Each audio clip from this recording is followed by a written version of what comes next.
Howdy folks, and today's Star Wars lore episode is on the Trade Federation's Droid control ship.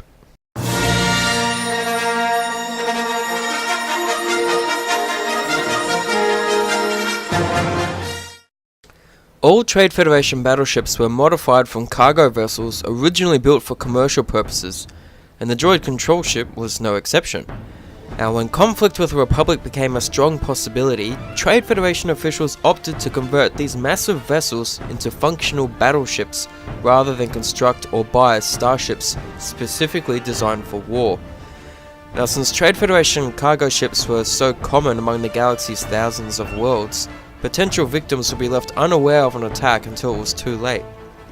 To convert the cargo transports, the Trade Federation added dozens of quad laser batteries, and these rotated inward, allowing them to remain out of sight until such time when they were called upon. Now, for the most part, the control ship's hangars required very little modification to carry a droid army. One notable exception was the installation of electrified ceiling racks, designed to carry and recharge the droid starfighters in the outer hangar zones.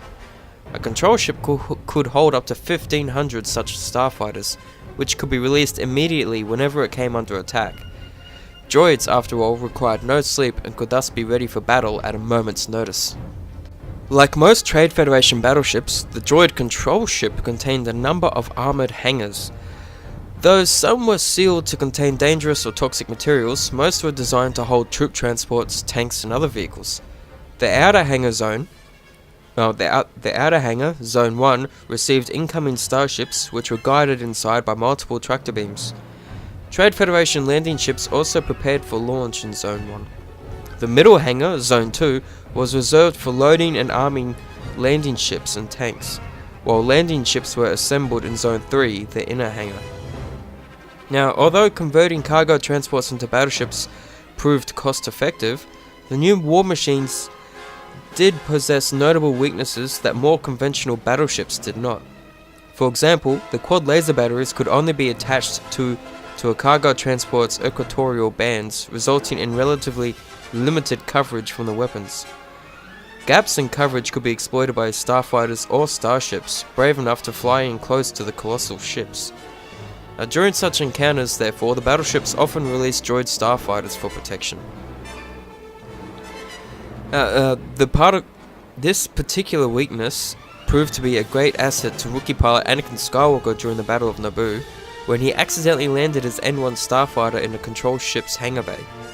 Firing twin proton torpedoes directly into the control ship's unprotected main reactors, Anakin caused an explosion that crippled the entire droid ground army, ensuring victory for the besieged Naboo and Gungan forces.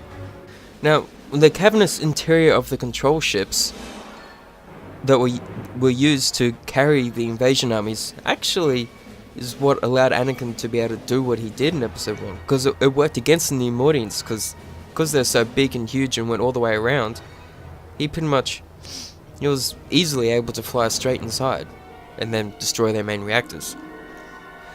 Now, while the majority of the crew of the Trade Federations were droids, as we saw, the commanding officers were all Neimoidians. So on the bridge there'll be a couple of Neimoidians commanding the ship, but pretty much it was all piloted and crewed by droids. Now, after the Battle of Naboo, all of the Trade Federation Lucrehulk class ships were modified to allow the spherical core to detach and land on the surface of a planet. Now, this conversion process allowed the Federation to fool the Republic into thinking they were actually dismantling the vessels. Now, the Trade Federation also had a large number of these converted battleships, but the way to tell a droid control ship apart from the rest was really easily, actually, because all the antenna arrays that broadcast the droid control signals are pretty much, well, whilst being the easiest way to tell which one's the droid control ship, it is also the only way to tell the droid control ship apart from the other ships in the blockade fleet. And that is the Trade Federation droid control ship itself in a nutshell. So if you like the video, be sure to drop a like, subscribe if you're new to keep up to date with all my videos, leave a comment or two, let me know what you thought of the video, and I will talk to you all in the next one. Later.